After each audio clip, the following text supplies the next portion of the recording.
Okay, guys, so today I want to talk about an important point, which is about not building your business on another company's platform, but learning how to siphon the equity from that company into your company. So, one of the things, kind of the classic example, is today is a lot of people who have built their business on Amazon. Amazon, I will say, is a phenomenal company.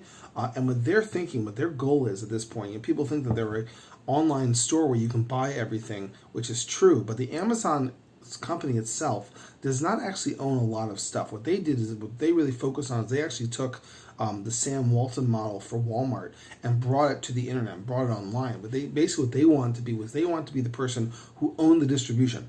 And they wanted to own the foot traffic. Back in the day with Walmart, Sam Walton used to fly up over cities and over towns and see not where the hot spots were, but where was the direction that things were going to be. And say, that's where I want to buy land, and that's where we're going to put our store. And by the time they finished building the store a year or two later, development had started to move out and wound up being that they wound up getting a really cheap location to be able to sell and build their stores and sell their people's products through them. And then people just came to them. They went to where people were going to be, not where they actually were.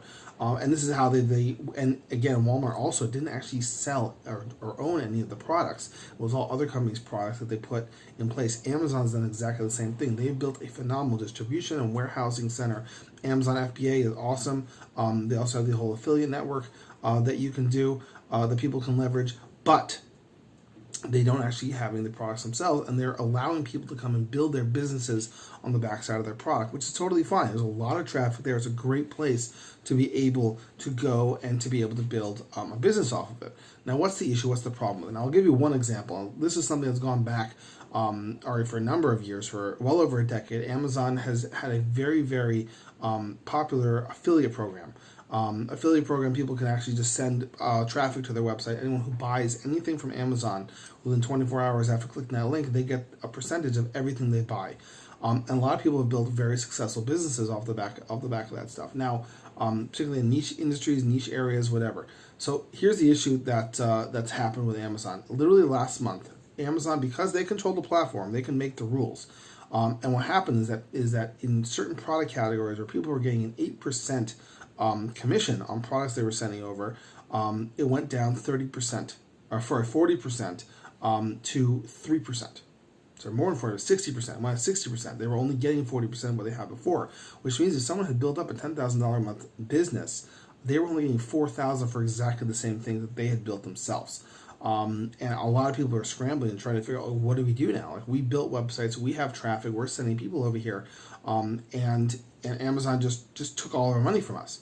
And Amazon has the full right to be able to do that because, again, this is their platform. They can do this. And it's understand that there's a danger every single time someone's going to build their business on a platform, there is that risk. Now, what do you do about it? What's the thinking that has to go involved to make sure that you actually become risk-proof and averse against that? That you need to have a long-term plan and strategy where eventually you become the person who owns the distribution for your own company and then the marketing for your own company. If you're relying on Amazon for traffic as well as the fulfillment, you're literally just a middleman to be able to put the product there.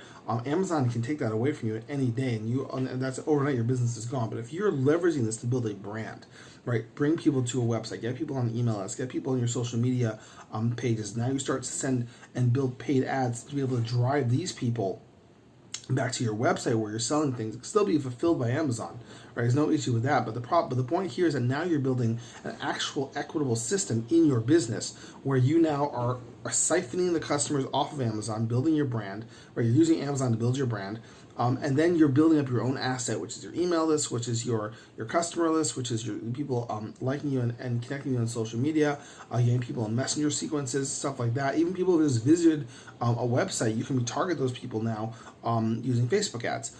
So you can actually leverage and siphon this traffic from Amazon and be able to build equity yourself. That way, if tomorrow, if all of a sudden Amazon decides they're going to drop your product down the listings, or you can't sell anymore at all, the only thing you'll have to figure out is going to be how do we figure out an alternative way of fulfilling our products. Now, ideally, you're at the point where you're doing that as well. Where you also have are looking at alternative warehouses. Although I don't see Amazon doing away with FBA anytime soon because that's literally the platform they built on it. They're gonna want to be able to keep as much money as possible.